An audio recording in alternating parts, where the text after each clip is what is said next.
안녕하세요. 이번 시간에는 전통적 소프트웨어 개발 방법론의 설계 단계에 대해서 알아보도록 하겠습니다.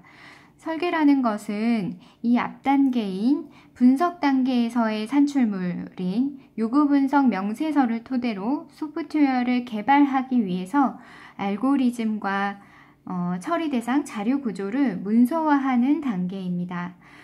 결국 개발하기 위한 계획을 정의하는 것이고요. 개발이 완료된 이후에는 이 설계 문서를 기반으로 검증을 하기 때문에 품질 검증에 대한 기준으로 활용하기 위해 문서화하는 것입니다.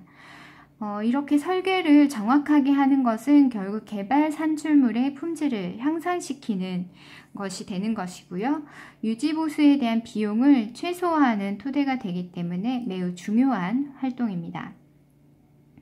이러한 설계를 하는 데 있어서는 적용해야 될 몇 가지 원칙들이 있습니다. 이 부분은 매우 중요하고요. 시험에도 매우 빈도 높게 출제되기 때문에 꼭 숙지를 하셔야 될 부분이고요. 설명을 드리면 먼저 첫 번째로 가장 중요한 모듈화가 있습니다. 모듈화는 소프트웨어를 구성하는 복잡한 기능들을 분할해서 설계하는 기법입니다. 복잡한 기능을 한 번에 정의하게 되면 매우 이해하기가 어렵겠죠. 그것들을 분할해서 각각의 모듈들을 이해하고 그 모듈 간의 연관관계를 이해하면 조금 더 이해가 용이하고요. 만약에 어떠한 기능이 변경되었을 때도 해당 모듈 또는 모듈과 연관되어 있는 모듈들만 분석해서 보완하면 되기 때문에 유지 보수성도 좋아진다고 볼 수가 있습니다.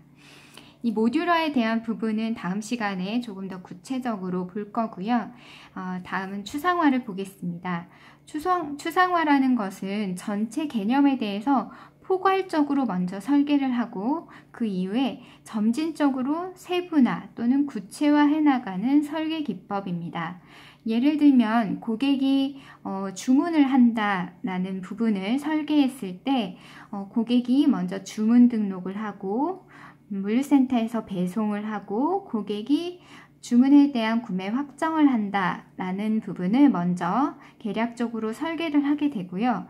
이 각 부분에 대해서 구체화해서 주문을 등록한다는 부분에 대해서는 고객이 상품을 고르고 장바구니에 담고 쿠폰을 적용하고 또 결제 모듈을 호출해서 결제 처리를 한다. 이러한 상세 기능들을 더 구체화시켜서 설계를 하게 되는 것이겠죠. 그런 식으로 진행하는 방법을 추상화라고 이야기할 수가 있습니다. 추상화를 하게 되면 이해 용이성 역시 확보할 수가 있고 복잡도가 최소화된다는 장점이 있습니다. 다음으로는 정보 은닉입니다. 정보 은닉이라는 것은 모듈 내부에 프로세스나 자료 구조들을 은닉한다는 의미이고요. 복잡한 과정을 굳이 보여줄 필요가 없기 때문에 복잡한 과정은 은닉하고 반드시 필수적으로 필요한 상호작용에 필수적으로 필요한 정보만을 공유하는 방법입니다. 예를 들어서 저희가 결제 모듈을 일반적으로 호출해서 고객이 주문을 하고 결제를 하게 되면 이 결제 모듈을 호출하게 되는데요. 이 결제 모듈은 일반적으로 피지사라는 곳에서 제공을 합니다. 이 상호작용을 하기 위한 API만 제공을 하게 되고요. 이 실제적으로 내부 구현은 카드사와도 통신을 할 테고 신용정보에 대한 인증도 할 거고 이러한 다양한 복잡한 기능들이 있지만 그것을 굳이 보여줄 필요는 없는 것이죠. 그렇게 설계하는 방법을 정보 은닉이라고 표현할 수가 있습니다. 이렇게 되면 뒷단이 변경이 되어도 앞에는 영향이 없기 때문에 변경이 용이하고요. 이러한 것을 낮은 결합도라고 표현을 하게 되고 이 낮은 결합도는 결국 모듈화와 연관이 되어 있습니다. 다음 주에 다시 더 볼 거고요. 다음 시간에. 다음으로는 구조화입니다. 구조화는 각 모듈들을 계층적으로 조직화해서 배치시키는 설계 기법이고요. 결국 제어를 계층화하는 것을 목적으로 하고 있습니다. 이러한 설계의 기본적인 원칙들, 원리들을 기반으로 해서 설계를 함으로써 복잡도를 낮추고 확장성을 확보하고 유지보수성을 확보하게 되는 것입니다.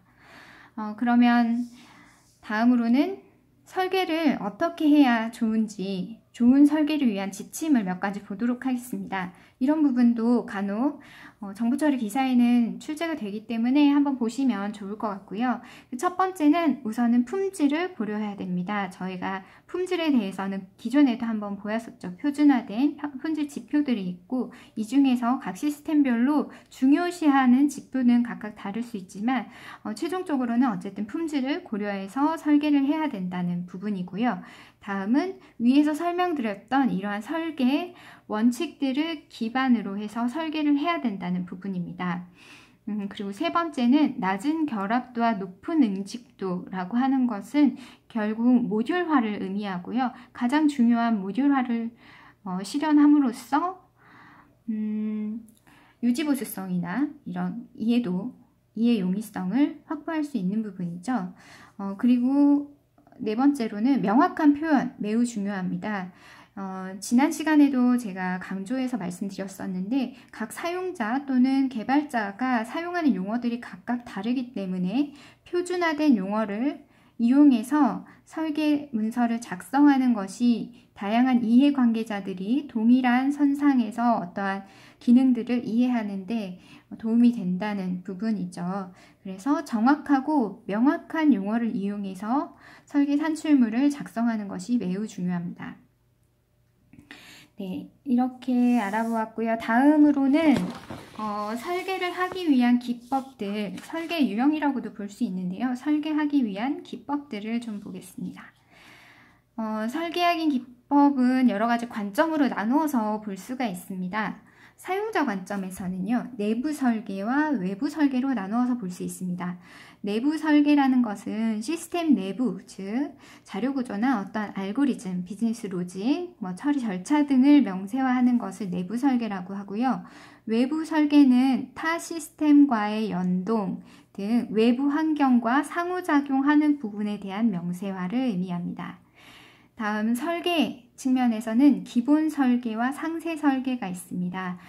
조금 전에 추상화 부분에서도 설명드렸었는데, 계략적으로 명세화하는 것을 기본 설계라고 하고요.